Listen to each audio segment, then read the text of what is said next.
Hey everybody, Shoebox Legends here. Thanks for joining me for another episode today.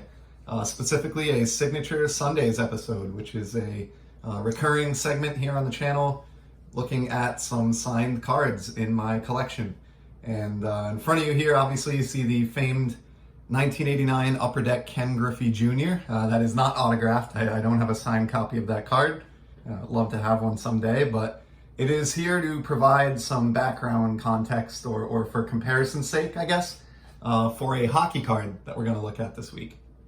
So in the same way that, when Upper Deck burst onto the scene in the baseball card world in 1989 and issued this, famed Griffey Jr. rookie card, and it really sort of exploded the baseball card landscape from that point forward and, for better or worse, changed the hobby that we know and love.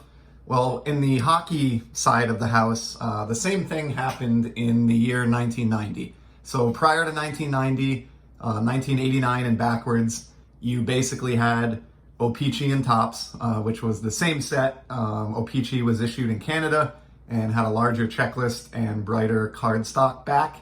And Topps was issued in the US, smaller checklist, darker back. But other than that, they were the exact same set. And outside of oddball and food issues and things like that, those were the only two sets in the game for, better than 20 years leading up to that, and even further back than that in some cases. So 1990 came around, and all of a sudden a ton of other companies were producing hockey cards, and the hobby was just exploding.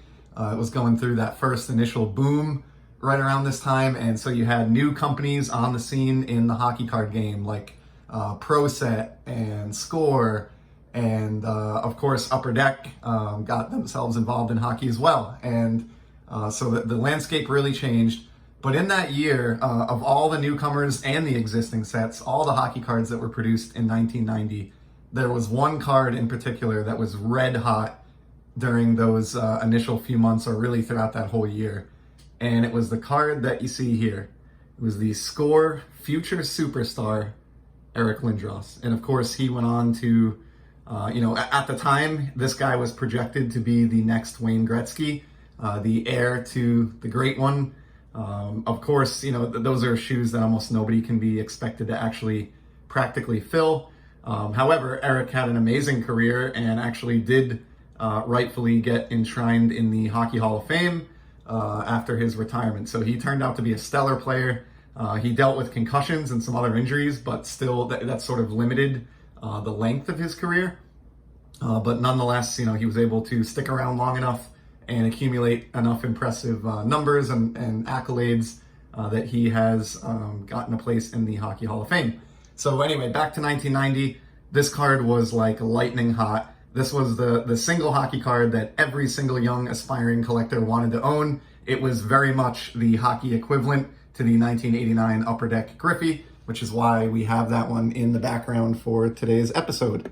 So I was fortunate enough to pick up a graded copy of that a while back. The good news is for collectors, if you're a budget collector, they produced so many copies of this card that even today you can still get these slabbed up for a relatively cheap price point. I think I paid about $20 for the one that you see in front of you sometime within the past year here.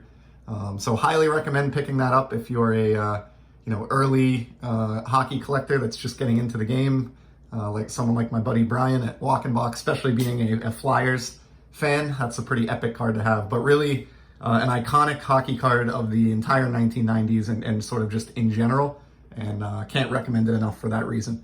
At this point, you're probably asking yourself why I introduced this as a Signature Sundays episode.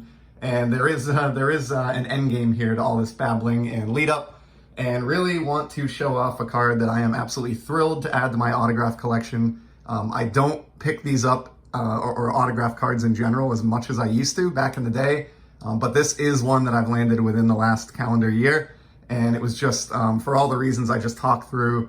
I just thought it was such an iconic addition to the collection, and it was available for less than $100 by the time I finished my back and forth with the seller. And I've seen other examples of this card, but I think this one in particular just looks stunning.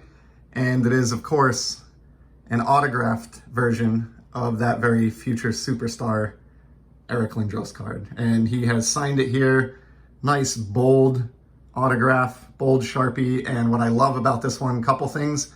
Some of the autographs that I've seen, he signs maybe towards the middle of the card, and you get some of the darkness on the jersey or legs that kind of muddies things a little bit or makes the autograph less clear. But in this case, he signed right in the white of the boards, super legible. And the other thing that I really enjoy about this one is that he did add the Hall of Fame 2016 inscription below the autograph. So just really sort of, I wouldn't hesitate to call this like an epic hockey autograph. And I know that sounds like weird to say about a card that was produced in 1990, but if you were around at the time and you were in the hobby and you were even somewhat aware of what was going on in the hockey card landscape, then you probably remember just what a hot card that was throughout that entire year. And so for that reason, I think it's a really significant card in the history of hockey cards, and just really, really happy and pleased with the signed version that I was able to pick up.